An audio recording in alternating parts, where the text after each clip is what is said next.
With YouTube attacking alternative media, please consider supporting the channel via Patreon for just $1 per month. Link below. The lottery. Not quite something I play anymore, mostly because I don't like to waste money on anything other than video games, which I feel that in modern age, I waste more money on video games than literally anything else. In fact, probably playing the lottery would get me a better return on my investment than buying some of the $60 titles that I do. But that being said, there's always kind of a stigma that comes with winning the lottery. And that's where we find ourselves with this particular story, where a woman won a $560 million lottery ticket. But she won't do it because she's got to make her name public. And that's the thing. You have to make your name public. And that is where things get a little bit on the crazy side. Now, it says here that the winning numbers triple-checked and the lottery ticket signed, the New Hampshire woman knew her life was about to change in a very positive way, except for one petrifying thing. As the winner of last month's $560 million Powerball, she would soon be the world's newest owner of a 9-digit bank account. And look, the thing is, ultimately, when you play the lottery, you want to win something like $560 million, because the government's going to take their like 45%, but that still leaves you with like over $200 million. Not too shabby. You know, I would do a lot with $200 million. Blackjacks and hookers. And also finance a whole bunch of really horrible movies, because that's just what I would do with the money. Now, it says here, because of lottery rules, everyone in the world would know about it. Neighbors, old high school friends, con artists, and criminals. Yeah, that's the thing. You got to put your name out there and say that you won all this money. It's literally like putting a spotlight on you as you won this money. Hey, everyone, did you see? Becky, she actually won all this money. Everyone, Becky won all this money. Who? Becky. And then it's just all this shit goes at you. Now, the woman is asking a judge to let her keep the cash and remain anonymous. In court documents obtained by NewHampshire.com, she is fittingly identified only as Jane Doe. And here's the thing. This is a situation that I'm just from the offset, I'm completely on board with this woman and what she's trying to do. Winning the lottery is a cool thing. It's something I would ultimately love to do. I feel when it comes to YouTube, I've won the lottery for what I do as a career. So I love it. But I also would want to make sure that if I wanted to remain anonymous, and not have that taken from me like it was when I was doxxed through a blackmail attempt, then, I would like to see this remain. So she's a longtime resident of New Hampshire and is engaged, is an engaged community member. The woman's attorney, Steve Gordon, wrote in the court documents, she wishes to continue this work and freedom to walk into a grocery store or attend public events without being known or targeted as a winner of $500 million. Yeah, right. I mean, that's the thing, is you don't want to like be walking down the street and everyone know how much money you've got in your bank account, at least perceived how much money you have. It's like a target goes on your back. It really, really is. On the other side, the woman is suddenly faced with a life change. Oh, sorry. On one side of the case are lottery officials who say the integrity of the game depends on the public identification of its winners as protection against fraud and malfeasance.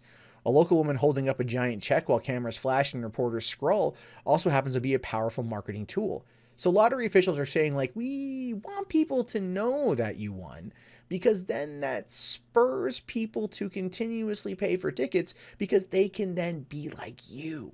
Now, which is a general idea there. It's you put someone's face out, like go to a casino. I love this at a casino, especially on like the side of casino buses. And it's all like Sandra R. from El Cajon, California won $47,892.13. And she's out there beaming. So what you're doing is you're effectively, I mean, not just her, but like other people as well. And you go to the casinos and it's like you're to see plasters of people's faces on the wall with how much money they've made, right? How much money they've earned. Think about that. Think about the implications there. It's not like it's hard to find somebody, right? So if you just get their first name and their last initial, go to Facebook, look in the general region where you're at, figure it out. Oh, they might be able to be found. Now, all of a sudden, you know who this person is, you know kind of where they live and how much money they just made. And since most people are going to go out and buy some cool shit, you know there's going to be newer items in the house. I'm totally okay with people wanting to be on the DL with this. And it's not like gambling's ever going to go away. Not like gambling's ever going to stop. People are going to still gamble all the damn time. Christ, I worked in a casino for a while. You can't stop some of these people. Anyway. On the other side is a woman suddenly faced with a life-changing stroke of luck, who court documents say wishes to live far from the glare and misfortune that has often fallen upon other lottery winners. And that is also true. There are a number of people who have had a lot of misfortune happen to them as a result of winning the lottery. But the law doesn't appear to be on her side. New Hampshire Lottery rules require the winner's name, town, and amount to be to be available for public information in accordance with open record laws. The state allows people to form an anonymous trust, but it's a moot point for the woman who's already signed her name, and altering the signature would nullify the ticket. So she's kind of screwed. If she tries putting it in a trust, she's done, loses the money, goes back into the pool, and then, the next person gets brought up. Now, in a statement, the New Hampshire Lottery Executive Director Charlie McIntyre said the commission consulted with the state attorney's general office and that the Powerball winner must abide by the disclosure laws like any other. Saying here, the New Hampshire Lottery understands that winning a $560 million Powerball jackpot is a life-changing occurrence. Having awarded numerous Powerball jackpots over the years, we also understand that the procedures in place for prize claimants are critically important for the security and integrity of the lottery, our players, and our games. While we respect this player's desire to remain anonymous, state statutes and lottery rules clearly dictate protocols. And I get it's the law. I get it. But at the same time, again, I'm still on the side of this person, on this Jane Doe here. I am. Just for the sake of it, But then again, if I found myself in a position where I won like $560 million, my ass would move. Like, I wouldn't change my name because my name is attached to my online identity, which is also my career. But if I had none of this stuff, if you didn't know me from anything, I could have been like John Q. Pendejo, right? And I would have been like, I would have moved to another state. I would have hired a personal trainer and gotten some physical work done to me, right? I would have got rid of my man boobs and made some pecs that bounce like Terry Crews and shit. Would have done something like that. Would look totally different. Get electrolysis on my face and make it look better. Or maybe put Rogaine up here so I can get a better looking beard. I'd make my dick bigger just because I can make money to do it. The point is, I would do things to make myself different in order then to not be targeted. And that's almost what you have to do now if you are a lottery winner. Now, other lottery winners have realized that every ticket buyer's fantasy can quickly morph into a nightmare. There are a myriad of self-inflicted problems that can befall a person who suddenly comes into great wealth. One bought a water park, for example. Several others have gambled their winnings away, including two-time lottery winner who ended up living in a trailer. Bob Harrell Jr. won $31 million in 1997, told his financial advisor shortly before his suicide that winning the lottery was the worst thing that ever happened to me. It's isolating. It is. It really is. New money is isolating. And a lot of people out there I don't know if they fully understand that. And it's not a dig at anyone, essentially, but what it boils down to is you've all of a sudden found yourself with a windfall of cash, which now means family members that are scrupulous are going to be coming around trying to sniff at your heels to get a little bit of money. You got people who you don't know are going to be looking you up in a public registry. Most of our information is public, and people know where to look to find you, to call you, to ask you to invest into something, right? Or they're going to ask you to donate to something or give them money for some reason. And it's going to be this non-stop thing. And it can have a serious impact. The people who talk about winning the lottery more often than not say that they feel isolated from their friends and from their family. And that's one of the reasons why when it comes to celebrities who make millions upon millions of dollars, there is a community there. And a lot of it is they talk to each other. They're sympathetic because they understand. Honestly, there needs to be like a lottery winner support group. I'm serious. I mean, YouTubers, for example, we're isolated in what we do, but a lot of us talk to each other as a form of catharsis. We talk to people who know what goes on and we can complain and vent or whatever, and they get it. That's a lot of what makes it easier is when people who do the same thing as you are in the same position of you, you can talk to each other. So it says there are numerous examples of people who have tried to swindle lottery winners out of their newly acquired cash or take the money by force. In November 2015, Gregory Birch matched all 5 numbers in the Georgia Fantasy 5 drawing and won a $432,700 jackpot. 2 months later, police said he was killed in his home by 7 masked men who kicked in his front door. His family member said the public announcement of the lottery winnings had made him a target.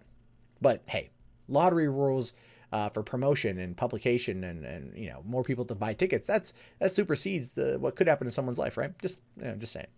When they came in, he said, "Don't do it, bro. Don't do it in front of my kids. Please don't do it in front of my kids and old lady."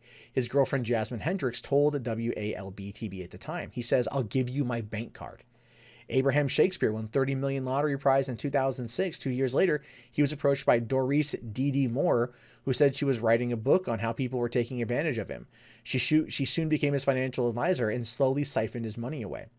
She got every bit of his monies, Assistant State Attorney Jay Pruner said in closing arguments. He found out about it and threatened to kill her, so she killed him first. Money makes people do crazy shit. Remaining anonymous can alleviate some of those problems, according to Shasheen Gordon, PA, the law firm representing the New Hampshire Powerball winner. They offered their advice in a blog post shortly after the winning ticket was announced and before their winner was their client. Once you are outed, it can become overwhelming, attorney William Shasheen said in a post. If you like your life and you like your friends, choose anonymity. If you don't, things will change. People will look at you differently and treat you differently. And that is very true. It is. It's very true. I look at this particular situation and I can't help but have an overwhelming amount of support for the Jane Doe here. Will she succeed in this case? The answer is probably not. They're going to exhaust all of her resources without claiming the money and fighting it in court. But I said the best thing she can do at that point if she takes the money, because I mean, look, at the same time, let's be realistic. Money maybe can't buy happiness, but it can sure freaking help. So a $560 million jackpot to change your name and move the fuck away might be your best bet. But it's a fight worth fighting for. And that's what I hope she actually does win. Because this could change the law and ultimately save a lot of lives. It could. As weird as that sounds, as odd as that sounds, changing the law to allow people to remain anonymous when winning Powerball tickets, because we all know people are going to buy tickets anyway. People don't care about who wins. They don't care about who wins. I can't tell you who won that near $1 billion jackpot from a couple years ago. I don't know who won. I don't care. I care about that number. When I'm driving down the freeway and I see the Powerball sign, and it's like $45 million. I'm like, damn, what would I do with $45 million? Lots of blackjack and hookers. But that's the whole idea there. People don't care about who wins. The marketing, the advertisement comes from those billboards, comes from the talk of when these things get up to hundreds of millions of dollars, if not nearly $1 billion. Get up there. That's when you make the most popular. Everyone's talking about it. No one cares who wins. That's all I'm saying. No one cares. So New Hampshire, do the right thing. Allow the woman her anonymity. Don't force her in a position like that. She shouldn't have to. She played your game. She won. Let her keep the money and keep her name private. Because ultimately, it's not going to change what happens next week.